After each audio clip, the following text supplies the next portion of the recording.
Hi everyone, this is Mrs. Parr, and on this episode of Math Up to Par, we are going to be looking at patterns with input and output tables. Sometimes you'll see them called in and out boxes, or input and output boxes, or in and out tables, or even in and out machines or input output machines. All of that is the same concept.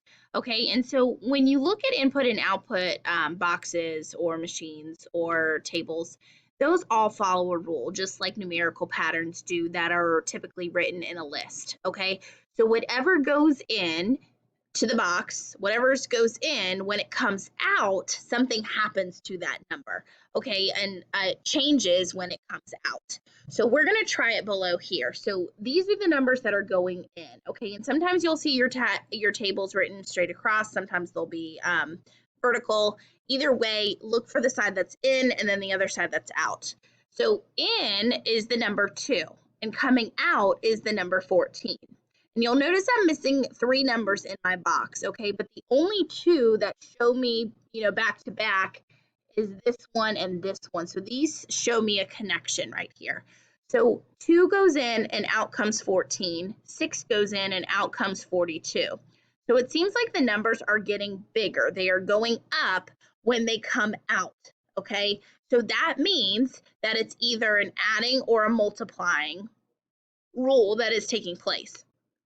So it can go in 2 and come out 14. So I can either add 10 to my 2, or I can multiply it by 7. So I can either say 2 plus 10 equals 14, or 2 times 7 equals 14. So either of those would work here. I need to see which one of those works here. Well, 6 plus 10 would be 16. So that rule does not work. So let's see if this rule works. 6 times 7. Well, 6 times 7 is 42. So that means that my rule for this table is times 7. So multiply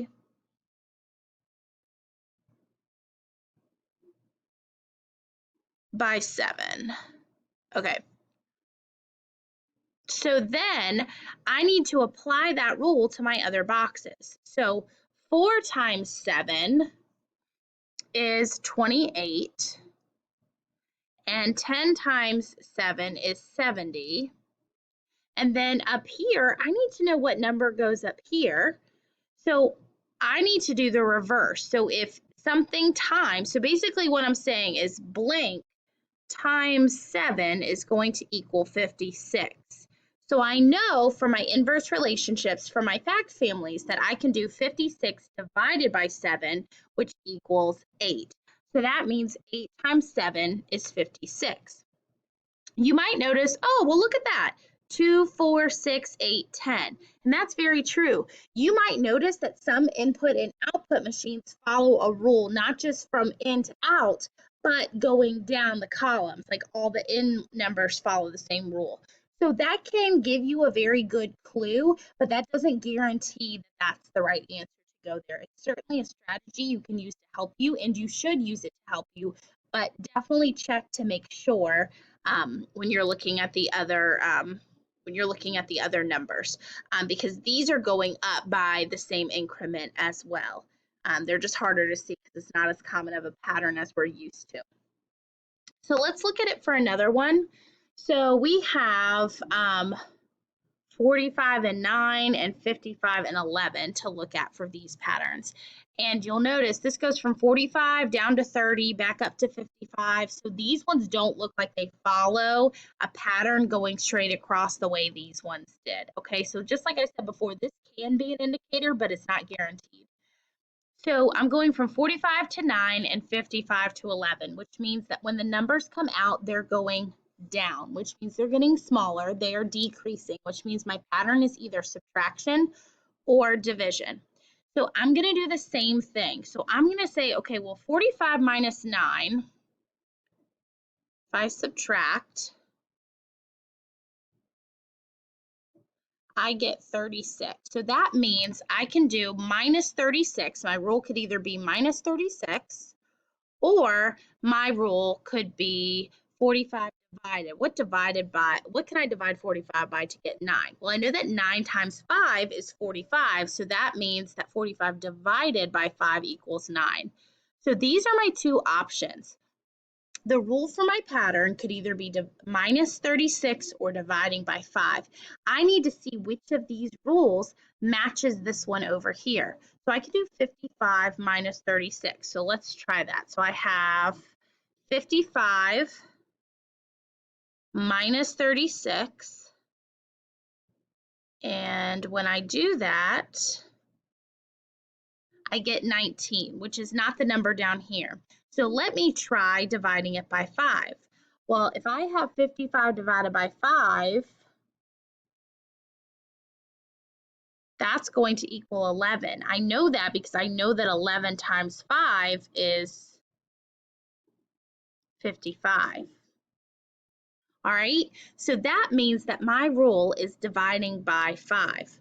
Okay, so I can say, all right, well, 30 divided by 5. So what number can I divide, 30 divided by 5 equals what? Well, if I count by 5s to 30, 5, 10, 15, 20, 25, 30, I get 6. So that means 30 divided by 5 is 6.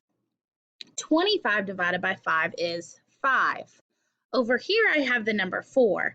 So just like with the other one, if you're finding the number on the opposite side, then you need to do the opposite of that rule. So instead of saying 4 divided by 5, I'm going to do this number, whatever blank number this is, divided by 5 equals 4. So because of my knowledge of inverse relationships and fact families, I can say, oh, okay, well, 4 times 5 is 20, so that means that 20 divided by 5 is 4, and that means that 20 is the missing number. Okay, so all of this was to show that my rule was divide by 5. Okay, and so when you are solving the missing numbers to an input and output table and finding the rule, you need to identify the ones that you know. So I knew these, and I knew this set right here. Once you figure that out, decide, okay, they're going down. So it's either subtracting this or dividing this. Or if they were going up, it's either adding this or subtracting this. Then once you identify that, see which one of those is true for the other sets of numbers that you see. Once it's true for the other sets, it's true for all of the sets, okay? And then you can determine the rule and find the missing numbers. All right, that's how you do it. Thanks so much for listening and happy practicing. Bye.